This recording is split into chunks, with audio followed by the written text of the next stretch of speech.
Don't forget to catch it this week. And meanwhile, Paul Ryan may not have laid it to the vice president as hard as some Republicans would have liked, but on the Fox Business Network movie last night, Sarah Palin certainly did, after hearing this.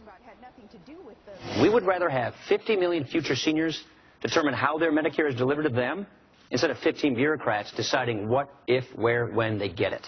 Vice President Biden, too. You know, I heard that death panel argument from Sarah Palin. It seems every vice presidential debate I hear this kind of stuff about panels. How many vice presidential debates have there been in the last 4 years? This is only number 2.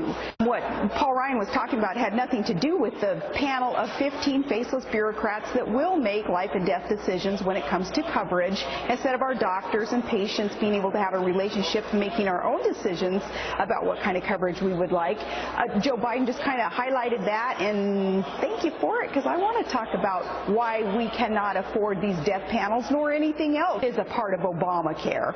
All right, so the woman who, long before Sarah Palin ever coined the phrase, was warning about these type of panels, Betsy McCaughey.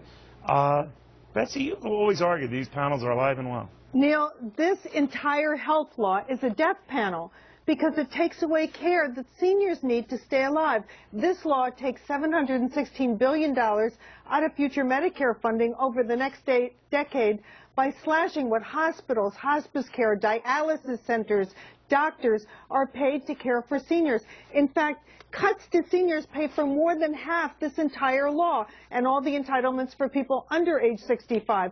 One example. Hospitals will have $247 billion less money to care for the same number of seniors as if this law hadn't passed. And it will mean nurses spread thinner, waits for treatment, and most importantly, it will mean higher death rates.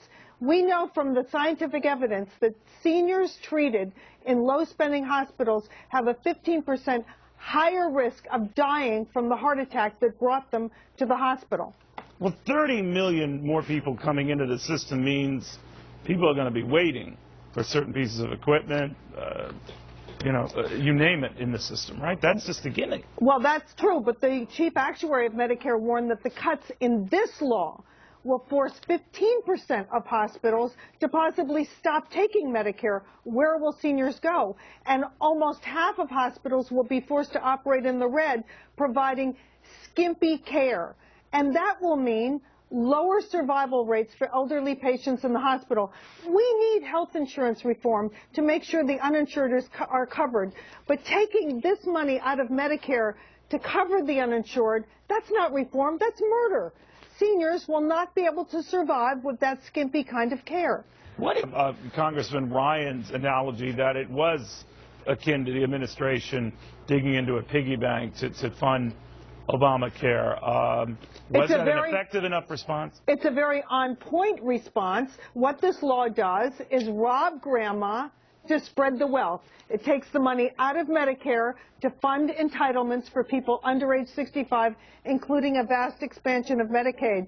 One of the most worrisome proposals just started last week, October 1st. The administration began offering bonus points to hospitals that spend the least per senior, and whacking hospitals that spend more with demerits, including whacking them for providing care after the patient leaves the hospital, such as physical therapy if you've had a hip replacement. Well, that's just plain deadly for seniors. No, that's it. It is wild. Betsy McCaughey, the former lieutenant governor of the fine state of New York, all over this health care thing. I think she's the only one who's actually read the health care law. In the meantime, the states are changing, and the bet is on.